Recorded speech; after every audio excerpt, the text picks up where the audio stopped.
Give that a quick little stir, and there we go.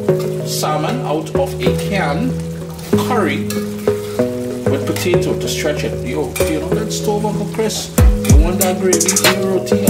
Anyhow, give it a try, it's real nice.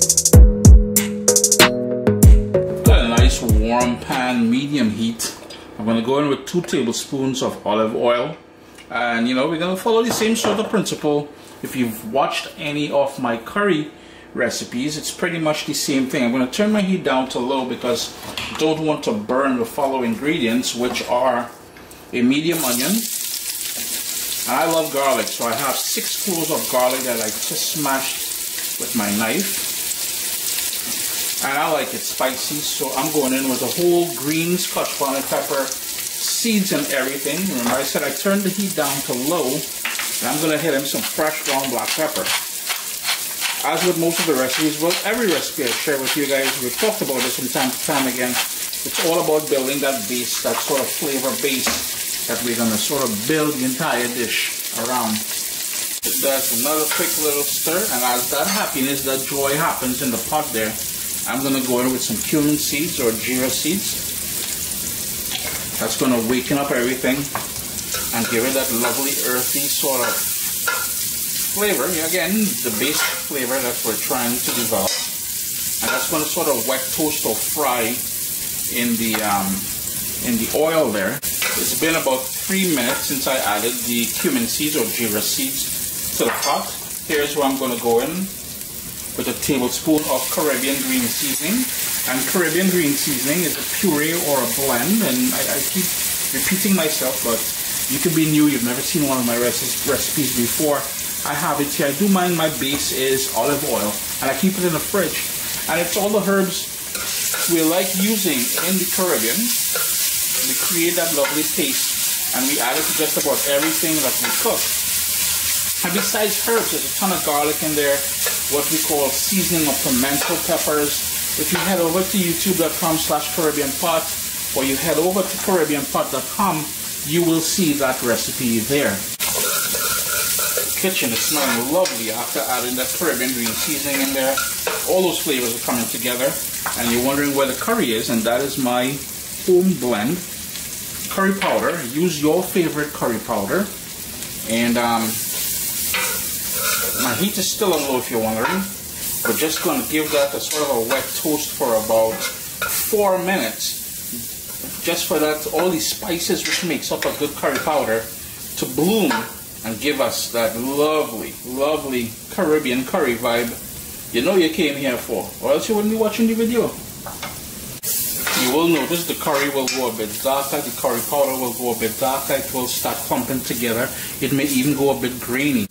At this point, I'm going to crank up my heat to medium-high, give it another quick stir. Yeah, fresh out of a can, wild Pacific salmon. And you're going to hit him a couple little smash like that, right? We're not trying to break it up too much. And then we're going to move it around. Yeah, it's not the best smelling thing, that canned fish.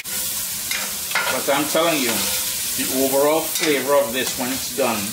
And I've done this before, except we didn't add potatoes. But before we add the potatoes, and the reason why we add potatoes is to stretch it for a lot more people.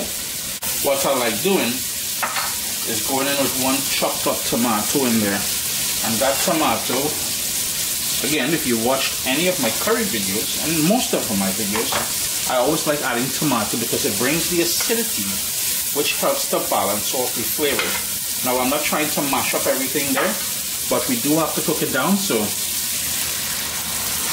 water. So in total, I'm going to add about 1.5 cups of water.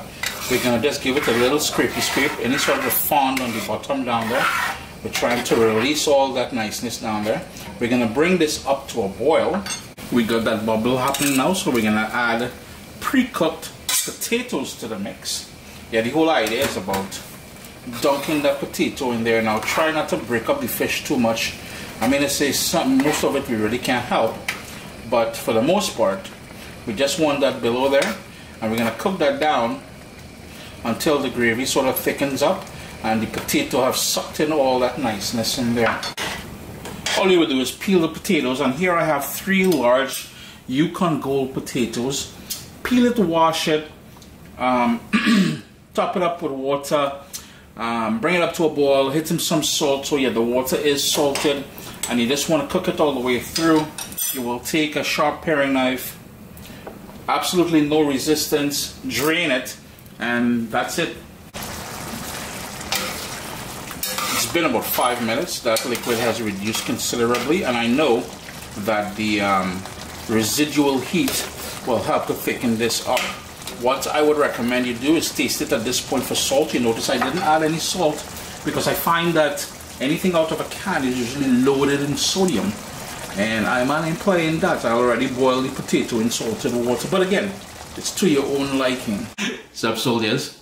Listen, if you enjoy this recipe, I'd really appreciate it if you hit subscribe and click that bell notification thing. If you've made the recipe, take a picture and send it to me. Email address down here. I'm really trying to tell people the email address, then Butts will take the address and do all kind of thing with it. And tag me on Instagram at Caribbean Pot. I really appreciate you guys, and thanks for being in my kitchen with me today. Irene? Irene. As always, with my curry dishes, I like to finish it off with a little greenery, and that is compliments of some chopped up shadow benny. If you cannot sauce shadow benny, cilantro is your best friend. Give that a quick little stir, and there we go. Salmon out of a can, curry with potato to stretch it. Yo, you know that stove, Uncle Chris? You want that gravy for your roti? Yeah. Anyhow, give it a try. It's real nice. I'm telling you.